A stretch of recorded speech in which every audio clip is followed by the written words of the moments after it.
Hello everybody, it's Fufu here, back for another Is Blank a Strong Pokemon Now with my buddy John. And this week we posted on our community tabs as to which Pokemon you wanted us to cover.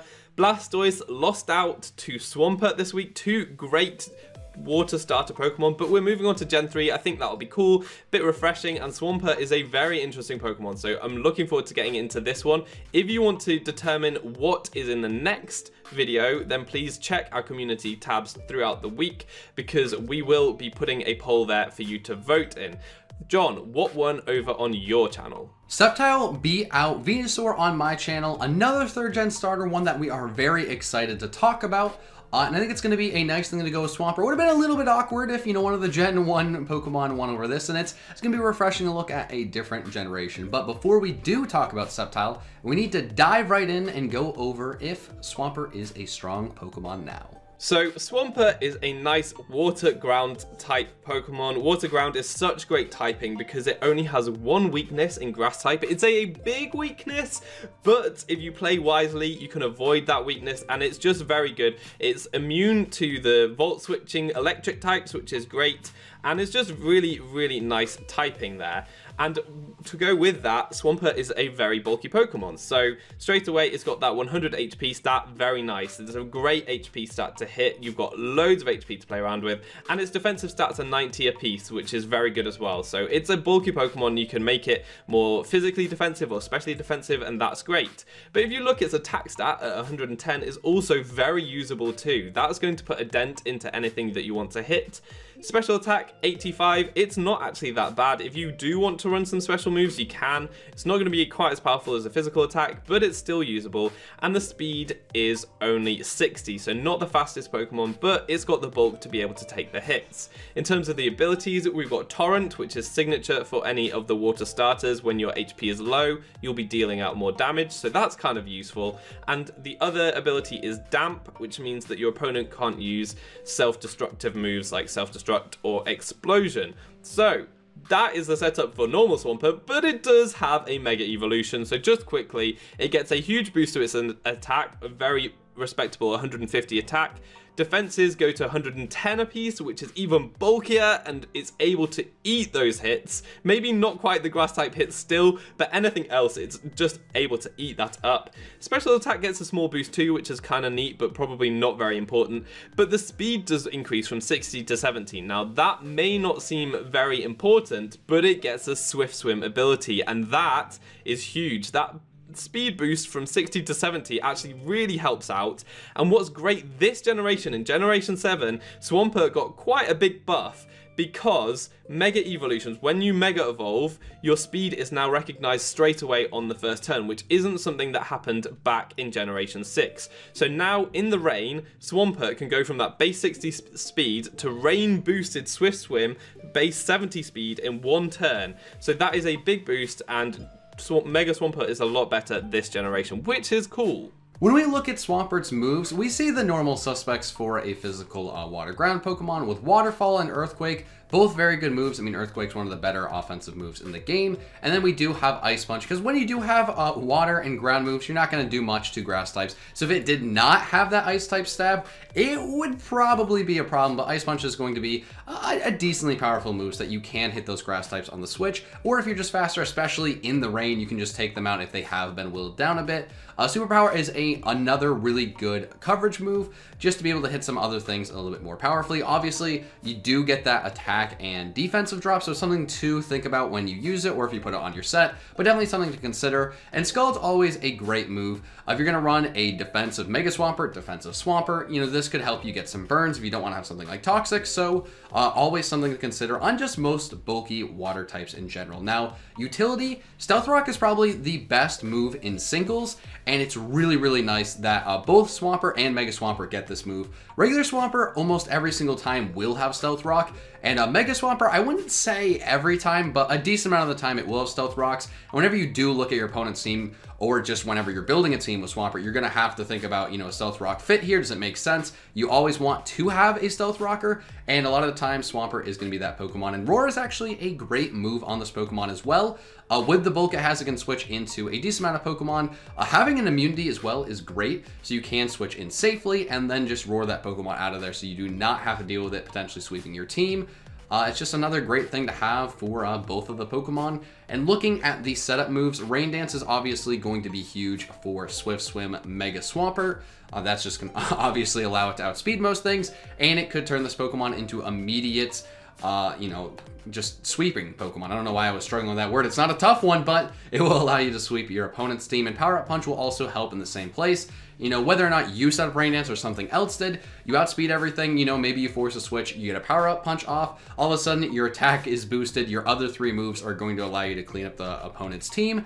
And there's just not much they can do about that. And if you don't want to be fast, maybe you just want to be, you know, a little bit more on the fatter side and a little bit more powerful, you can just go for Curse. I've probably seen that a few more times on regular Swampert, but you really can put it on Mega Swampert. I mean, the thing is a little bit more powerful and a little bit more bulky, so it gets to, or it becomes a very, very, very scary Curse sweeper, especially if your opponent does not have any grass coverage, or if you got rid of their grass Pokemon, this could be a big problem for them. So let's consider how strong its specific sets are. And the first set we're going to look at is in singles for normal Swampert, non-Mega Swampert. Holding the leftovers is going to be a really bulky Pokemon. It's going to be max HP and max defense with a little bit of special defense left over.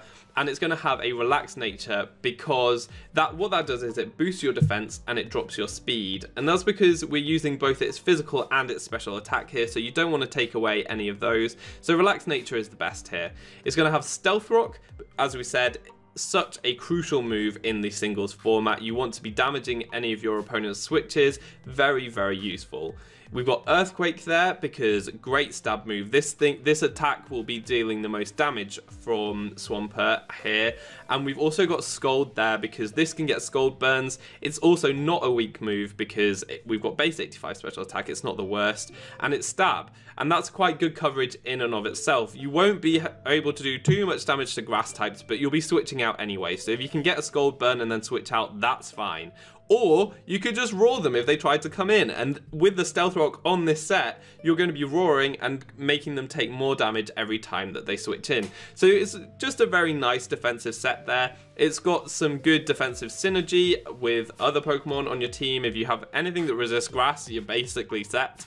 And it's also your nice ground type Pokemon to prevent Volt Switch on the opponent's team. So really nice defensive Swampert set there.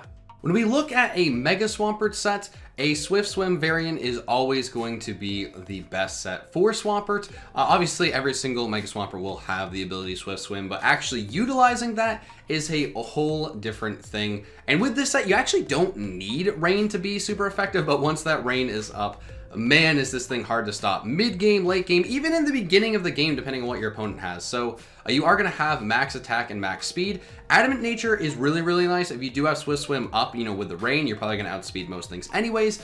If not, you're not going to outspeed a ton of different Pokemon. There's going to be a lot of different, you know, bulky Pokemon you outspeed normally with that max speed, but just having as much attack as possible is definitely helpful. And then just having the combination of Waterfall, Earthquake, and Ice Punch, you know, Ice Punch obviously hit those grass types, that's going to be fantastic. And for the final move slot, it really just depends on your team composition. Stealth Rock will never, ever be a bad choice. You're going to force a good amount of switches, and you can probably just take a bunch of hits anyway, so getting up Stealth Rocks can be really, really simple with Swampert. Or if you do want to force a switch and potentially sweep the other team, Power Up Punch is a great thing to have here. I mean, having that fighting coverage is not a bad thing in any way, shape, or form. Obviously, it's not going to do a ton of damage itself, but if you do get a few Power Up Punches up, you're going to start doing some decent damage. And when they switch in, I mean, the fact that you get an attack boost and some damage off on your opponent, never a bad thing. This is a very, very scary set, whether or not you use it in the rain. And I thought it would be just interesting to consider the doubles meta as well, because we do like to do this on this series.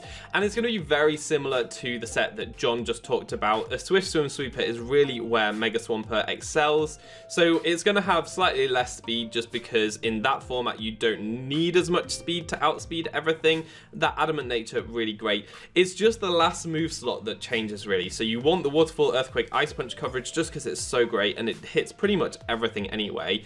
The last move is going to be Protect, because you do need to make sure that Swampert can survive. You might need to dodge something as you switch in your Rain Setter again one more time so that Swampert can get all the speed up again and start doing even more damage. So it's pretty simple there, just has to have Protect instead for that last move slot. So what we want to do now is to really understand if this Pokemon is strong. We need to compare it to other Pokemon to see if it has a niche which it can do better than anything else or not. So John is going to look at some other water ground types. One water ground type that is pretty comparable to Swampert is Seismitoad. Obviously, you know, they're both ground water types, and that's a pretty solid defensive typing. You know, both of these Pokemon, you're going to have Stealth Rock on them a good amount of the time, whether it's going to be a lead or just something you switch in on electric types, or just other Pokemon you can switch them into.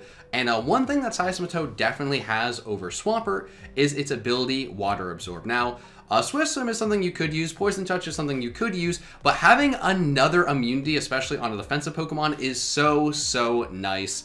And, you know, obviously with that ground typing, you will get hit decently hard by different water types, but once you just throw that ability on there, Seismitoad has a clear advantage over Swampert and a clear advantage over a lot of different Pokemon in general. So that is really solid. It also is slightly faster, which can be a difference maker. You know, 74 speed is kind of a weird stat, but it will allow it to outspeed a decent amount of walls, pretty much all of the walls in a lot of the different bulky Pokemon, including Swampert itself. You know, just being able to outspeed different Pokemon that kind of perform the same role can be really solid.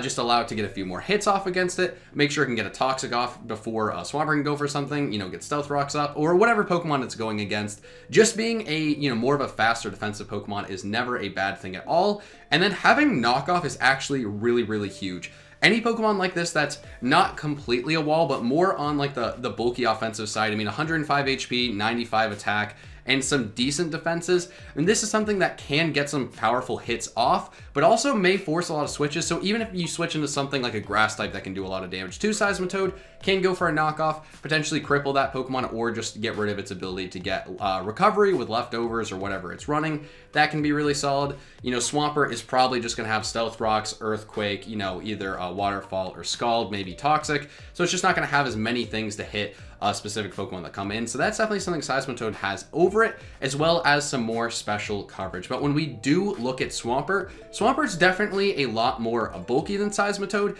and that's probably enough to make Swampert more used than Seismitoad. You know, Water Absorb's a fantastic ability, but just having more immediate bulk is going to allow Swampert to stay around for a lot longer and just take on some scarier threats than Seismitoad can. And it also does have the ability to roar threats out. So while Seismitoad may be able to take on water types a little bit better, go for a knockoff, I mean, Swampert can just stop Pokemon from setting up and beating your team. That's really nice. In some situations, maybe Seismitoad becomes setup fodder. That is the worst thing that can happen to a defensive Pokemon or a bulkier thing. So that's definitely something that is really great for Swampert. And Swampert's just a little bit more scary offensively. So it just has a few different things that Seismitoad can't do just because its stats are a little bit better, but both are definitely solid water and ground typing.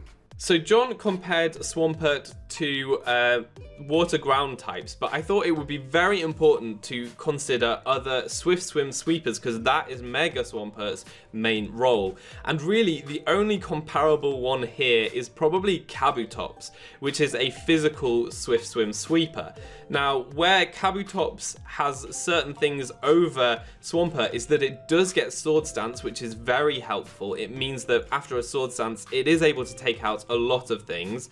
It also has access to Rapid Spin, which is a nice utility move. Kabutops gets Stealth Rock too, much like Swampert, but Rapid Spin is more utility that it has. The issue is, if you want to use it as a Swift Swim Sweeper, Stealth Rock and Rapid Spin are already 2 slots gone, and that's generally not what you want to use Kabutops for. You can't just have it as a support Pokemon. The other thing to consider is that Kabutops does get Aqua Jet, so it has some nice priority which it can use straight away. away. And also it can use Z moves, which Mega Swampert can't, so it does have some nukes that it can use. But what Mega Swampert has over Kabutops is that its stabs are much more reliable in that it doesn't have to hit stone edges. It has Earthquake, which is way more reliable and very good. And though Kabutops does have Sword Stance, Swampert does have the Power Up Punch, which is a way to attack and get an attack boost, which is really nice. And also, very importantly, it's way bulkier than Kabutops. So it can take hits, it doesn't have as many weaknesses, and it can switch in and out a little bit easier, which is very important for sweepers. So Swampert does definitely have some advantages over Kabutops. And generally, Swampert is going to be the go-to Swift Swim sweeper on the physical side because it just is so efficient at what it does. It has more immediate power most of the time, unless Kabutops is holding the Life Orb, which will be whittling away its own health, and Kabutops will go down a lot quicker than Swampert will. So Swampert is generally much better in terms of a Swift Swim sweeper. So just considering Swampert as a whole, I think this is an example of Mega Evolution done right. It's because Swampert is a decent Pokemon to begin with, it has roles that it performs, and then when it Mega Evolves, it gets a completely different role, which it's amazing at, and that allows you to want to use the normal Swampert in a certain role, but then you want to use Mega Swampert in a different role. It doesn't make normal Swampert redundant, which is so cool. And it also means that Mega Swampert is like the best physical Swift Swim user out there. So not only is it very strong in that respect, if you want to use a rain team, you probably will want to bring Mega Swampert, which is really good. It definitely has a niche. Not only that, but normal Swampert has a niche too, which it probably is the best water ground type out there just because its bulk is the highest. We've looked at Seismitoad, and Seismitoad there are reasons to use it, but Swampert has its own reasons to use. There's also Gastrodon, which we could consider. It's not quite as bulky, but it does have recovery, which is cool. But generally, Swampert is a very solid choice to go with. So overall, a very strong Pokemon, which is really cool because it's such a cool Pokemon. It's got that really cool design, and I love it. Thank you very much for watching, everybody. That will be the end of the video, but please go over to John's channel now. He will be considering Sceptile and its Mega Evolution, which is going to be really interesting, so go over there to check that out. Keep your eye on our community tabs because we will be doing a poll for the next videos there, but that's all for today. Thanks for watching. I've been foofootoo, you've been awesome, and hopefully see you next time. Goodbye.